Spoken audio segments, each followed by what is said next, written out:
प्रिय विद्यार्थियों, आप सभी को नमस्कार। स्वागत है आप सभी का ऑनलाइन क्लासेस में। आज के क्लास में हम लोग पढ़ने वाले हैं कुछ पाठ के अंतर्गत जो प्रश्न दिए गए हैं इंटेक्स्ट एक्सरसाइज के बारे में, जो कि आपके बुक में पेज नंबर 118 पर दिया गया है। आज हम लोग इस दिए गए इन 4 प्रश्नों को हम लोग हल करेंगे। तो आइए इन प्रश्नों को हम लोग हल करते हैं। यह प्रश्न आपका पहला प्रश्न, यह दूसरा, यह तीसरा और यह चौथा प्रश्न है। 4 प्रश्न आपके पुस्तक में दिए गए हैं। पहला प्रश्न ये कह रहा है, किसी वस्तु के एक समान तथा असमान गति के लिए समय दूरी ग्राफ की प्रकृति क्या होती है। तो आइए सबसे पहले हम लोग फर्स्ट क्वेश्चन को सॉल्व करते हैं। कौन सा ग्राफ हमको बताना है? समय दूरी ग्राफ। ठीक है, गति के ग्राफी निरूपण में हमने आप लोगों को क्या बताया था कि जो एक्स अक्ष होता है उस एक्स अक्ष पर हम समय को प्रदर्शित करते हैं और जो वाई अक्ष होता है उस पर हम लोग दूरी या वेग को ले रहे थे। तो हम लोग पहले ग्राफ बनाते हैं और फिर बताते हैं एक समान ग्राफ और असमान गति के लिए कैसे ग्राफ मिलेंगे। तो आइए सबसे पहले हम लोग इसका सोल्यूशन देखते हैं। 2 ग्राफ बनाएंगे हम लोग, एक पर एक समान गति को दर्शाएंगे और एक पर असमान को दर्शाएंगे। ठीक है, चलिए समय दूरी ग्राफ। तो यहाँ इस एक्सिस पर हम लोग टाइम ले लेते हैं, ठीक है, और इस पर दूरी ले लेते हैं, तो ये हमारा डिस्टेंस हो गया। ठीक है, आपको याद होगा एक समान गति का परिभाषा हमने आप लोगों को बताया था, समान समयांतराल में समान दूरी तय करना ही एक समान गति कहलाता है। यानी किसी गतिशील पिंड द्वारा समान समयांतरालों में समान दूरी तय करना ही एक समान गति कहलाता है। और समान समयांतरालों में असमान दूरी तय करना वो क्या कहलाता है? आपका असमान गति कहलाता है। तो आइए सबसे पहले हम लोग एक समान गति को समझते हैं। यहाँ देखिए कुछ टाइम इंटरवल इस पे बनाएंगे। सपोज दैट ये इसके कुछ टाइम इंटरवल हैं और यहाँ भी इसके कुछ टाइम इंटरवल हैं, ठीक है, और यहाँ पर इसके कुछ डिस्टेंस है और इस पर भी कुछ डिस्टेंस है। ठीक है, एक समान। तो एक समान क्या है? समान समयांतरालों में समान दूरी। मतलब 10 सेकेंड में सपोज दैट 10 मीटर है तो 20 सेकेंड में 20 मीटर है, ठीक है ना, और 30 सेकेंड में 30 मीटर है। यानी हर 10 सेकेंड में 10 मीटर की दूरी तय हो रही है। तो इस प्रकार की गति एक समान गति कहलाती है। तो सपोज दैट अगर यह 10 सेकेंड है और ये 10 मीटर है, तो यहाँ जो प्राप्त होगा पहला पॉइंट, और यहाँ जो प्राप्त होगा यह दूसरा, और यहाँ जो प्राप्त होगा यह तीसरा होगा। इसको हम मिला देंगे। ठीक है, तो आप क्या देख रहे हैं? एक समान गति के लिए समय दूरी ग्राफ एक सरल रेखा प्राप्त होती है। ठीक है, असमान गति के लिए क्या होता है? तो देखिए अब ये समान इस समय में मान लीजिए यहाँ दूरी तय हुआ और इसमें मान लीजिए कि यहाँ दूरी तय हो गया और इसमें मान लीजिए कुछ इधर दूरी तय हो गया। तो अगर हम इसका ग्राफ प्लॉट करते हैं तो ये कुछ इस तरह का मिलता है, यानी कुछ कर्व लाइन ये मिलेगा। ये लाइन जो मिलेगा वह कर्व लाइन हमें प्राप्त होगा। ठीक है, आपको बातें समझ में आ रही होंगी। कुछ इस तरह का ग्राफ मिलेगा। तो यह आप क्या देख रहे हैं? एक समान गति के लिए जो आपको ग्राफ मिलेगा वह एक समान एक सरल रेखा मिलेगा और असमान गति का जो ग्राफ मिलेगा वह वक्रीय रेखा प्राप्त होगा। आपको ये चीजें समझ में आ गई होंगी। अब आइए हम लोग इसके दूसरे पहलू पर विचार करते हैं, जो कि इसका दूसरा प्रश्न है। दूसरा प्रश्न ये कह रहा है, किसी वस्तु के गति के विषय में आप क्या कह सकते हैं जिसकी दूरी समय ग्राफ समय अक्ष के समांतर एक सरल रेखा है।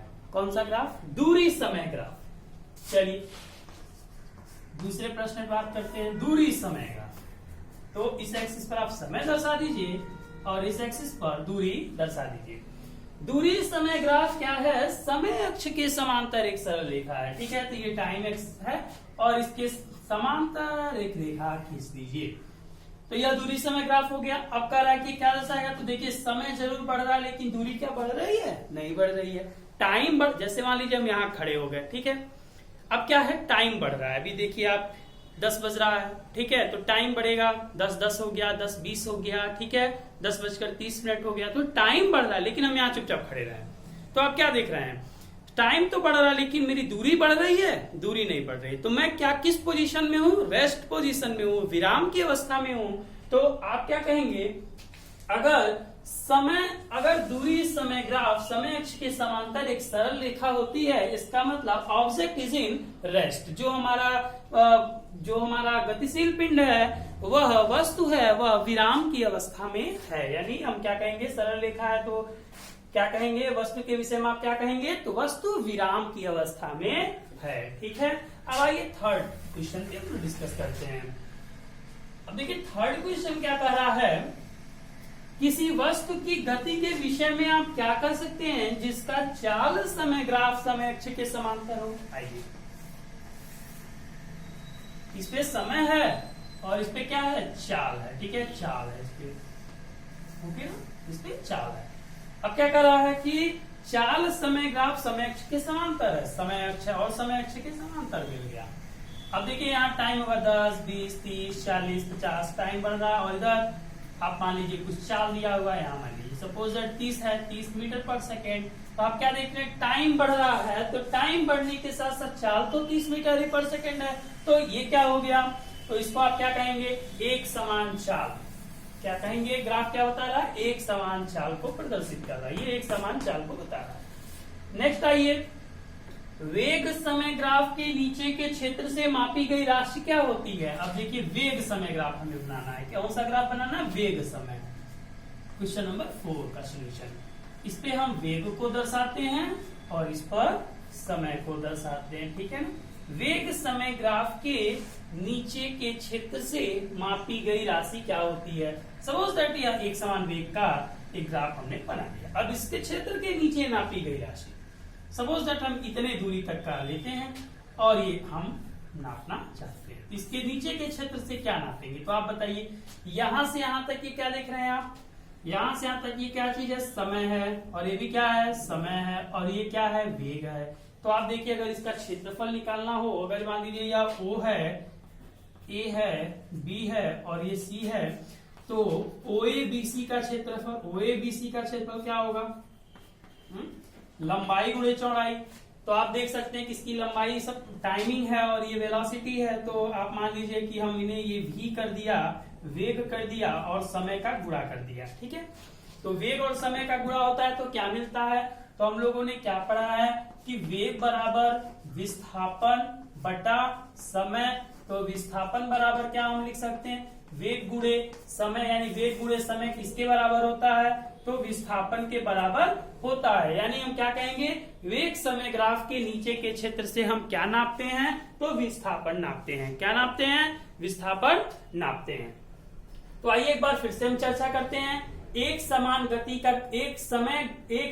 गति के लिए समय दूरी ग्राफ कैसी होती है, तो सरल रेखा मिलता है। ठीक है, असमान गति के लिए समय दूरी ग्राफ क्या होता है, तो एक वक्रीय रेखा प्राप्त होता है। किसी वस्तु के गति के विषय में आप क्या कर सकते हैं, जिसका दूरी समय ग्राफ समय अक्ष के समांतर है।